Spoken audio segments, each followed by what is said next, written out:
Assalamualaikum Sobat Football United. Ada rangkuman situasi saat ini dari dua media, dari dua jurnalis, dari The Sun dan juga dari The Athletic, dari Samuel Luhurs dan juga dari Laurie Whitwell yang akan gue bahas di video kali ini. Oh ya, sebelumnya kita, karena ini gue bikin videonya pagi, sama seperti video yang sebelumnya gue bikin, masih ada kopi. Bismillahirrahmanirrahim. Sumatra Lintong, gue bikin tubruk tanpa gula. Bubuknya sekitar antara sepertiga, seperempat dari cangkir ini. Jadi cukup mantap. Bismillah. Oke. Sobat Football United juga bisa bagi-bagi di kolom komentar kopi favoritnya, kopi Indonesia favoritnya yang single origin dari mana? Drop di kolom komentar. Oke. Posisi back kiri ini menjadi prioritas untuk mendukung Luke Shaw. Target termasuk Lewis Hall atau Miles Lewis Kelly yang harganya mahal ya, atau opsi murah seperti Jorge Salinas. Nah, gue ingin bahas sedikit ini. Jadi memang prioritas betul saat ini ada di back kiri, dengan keadaan ternyata masih belum 0% untuk Lewis Hall atau Miles Lewis Kelly, walaupun memang dikonfirmasi oleh The Athletic harga mereka ini mahal. Siapa yang lebih cocok, siapa yang lebih ideal? Dua-duanya punya kemampuan, dua-duanya punya pengalaman, dua-duanya juga menurut gua potensinya besar ya, dan memiliki profil yang menarik untuk Manchester United, tapi memang harganya mahal.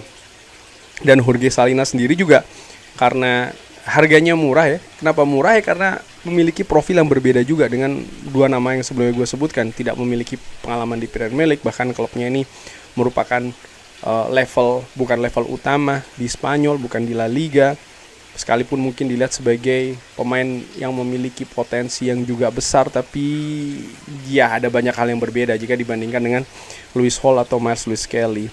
Manchester United juga masih mengakses posisi lini tengah dan juga posisi penyerang tengah atau striker. Gelandang baru ketiga ini mungkin kalau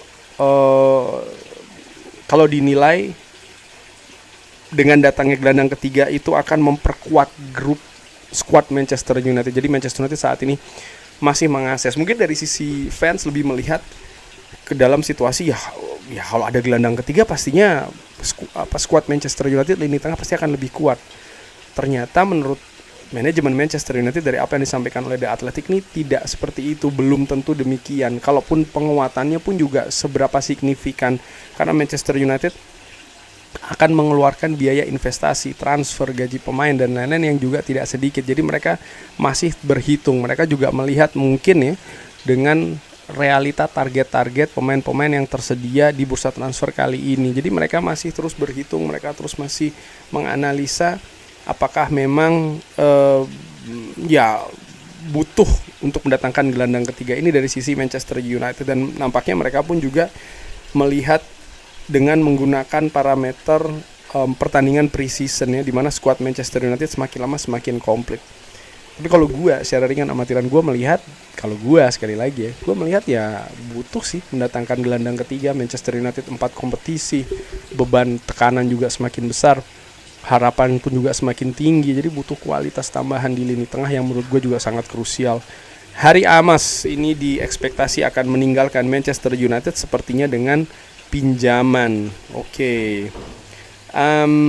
Lalu dikabarkan juga ya bahwa Manchester United ini memiliki pendapatan yang juga cukup lumayan sebenarnya ya, dari termasuk penjualan Rasmus Højlund dan juga Radek Vitek dan juga Ceylon Klose dari Mason Greenwood.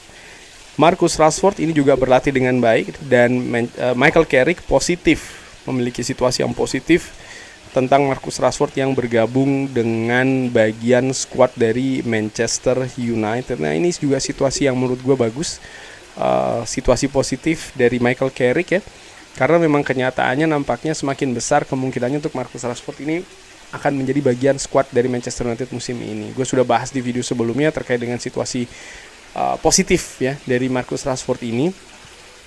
Tapi kita lihat nih akan seperti apa. Terutama gue juga tidak sabar nih ingin menyaksikan Marcus Rashford terlibat di preseason. Lalu gue akan ke Samuel Luhrs, Michael Carrick. Sebenarnya ingin menambah 2 pemain lagi di Manchester United sebelum bursa transfer ditutup. Oke, 2 pemain lagi nih, tapi Samuel Luhrs tidak menyebutkan posisi mana aja, tapi menurut asumsi gue nampaknya ada di posisi bek kiri, itu satu, dan juga posisi mungkin posisi lini tengah mungkin ya tengah dan atau striker, bisa jadi seperti itu. Tapi yang jelas disebutkan bahwa setidaknya Michael Carrick ini ingin mendatangkan 2 posisi lagi. Apakah memungkinkan? Ya semakin kecil sih menurut gue ya. Tapi bukannya tidak mungkin, karena ada beberapa proyeksi ataupun prediksi bahwa Manchester United ini mendekati akhir nanti akan semakin kencang pergerakannya. Ada kemungkinan demikian, dan menurut gue itu juga akan berdasarkan pada keadaan skuad yang mungkin tolak ukurnya adalah di pertandingan preseason terakhir nanti dari Manchester United. Jadi mungkin manajemen, staf kepelatihan akan melakukan diskusi, pertemuan, membahas bahwa apakah Manchester United butuh pemain baru, siapa-siapa saja yang tersedia, dan juga tidak kalah penting bagaimana kemampuan finansial dari Manchester United untuk dilakukan di ujung bursa transfer. Musim lalu pun juga demikian ya dengan Benjamin Sesko. Dan apakah akan terulang musim ini? Bisa saja terjadi. Manchester United telah melakukan diskusi informal dengan pemain Newcastle Lewis Hall ya, dengan perwakilan dari Lewis Hall. Tapi Newcastle United ini masih belum menginginkan pembicaraan terkait dengan pergerakan ini. Jadi nampaknya pihak dari Lewis Hall ingin keluar atau memiliki kemungkinan ya, membuka kemungkinan untuk pindah dari Newcastle ke Manchester United, tapi tidak dengan Newcastle United. Dan ini bukan hal yang mudah.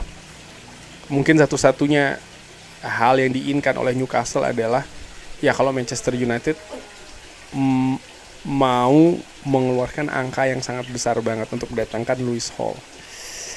Ya kalau angkanya terlalu tinggi menurut gue nggak usah sih. Kalau menurut gue secara ringan amatiran.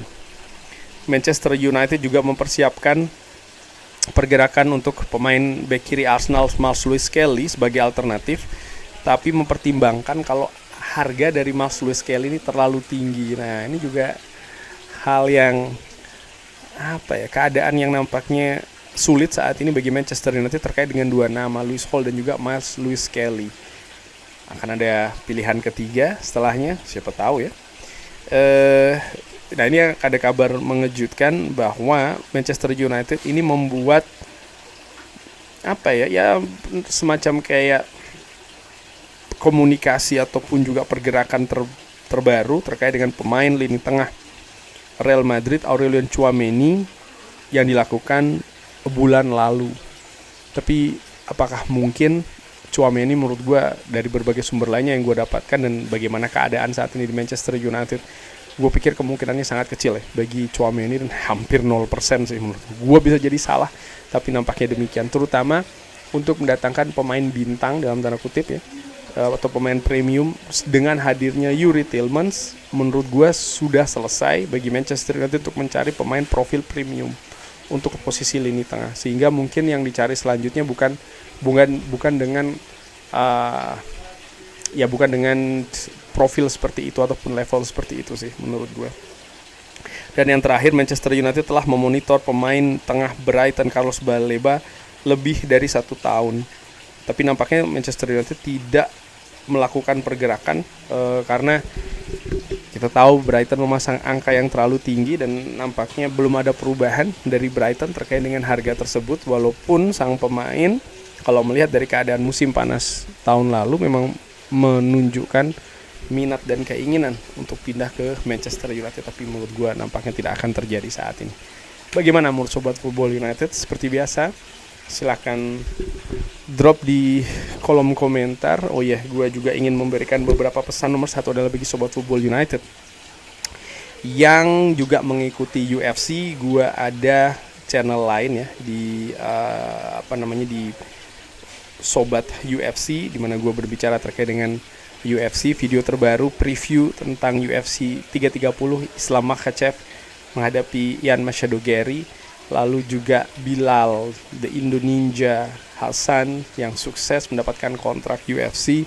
Itu juga gue bahas di sana. Jadi Sobat Football United yang suka UFC bisa langsung cus ke Sobat UFC. Dan seperti Sobat Football United ketahui, saat ini gue sedang berada di Indonesia dengan pergerakan ke beberapa tempat, ke beberapa kota.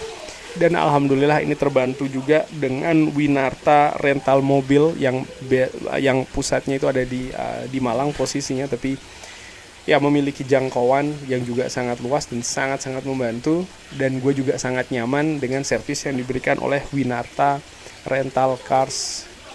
Dan Sobat Football United yang butuh rental mobil ataupun ada kaitannya dengan mobil ya, bisa langsung ke Instagram Winarta Rent Cars. Gue beri di sini nih. Terima kasih banyak.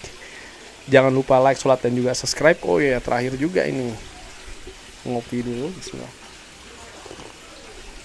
Jangan lupa like, sholat dan juga subscribe. Wassalamualaikum warahmatullahi wabarakatuh. Thank you.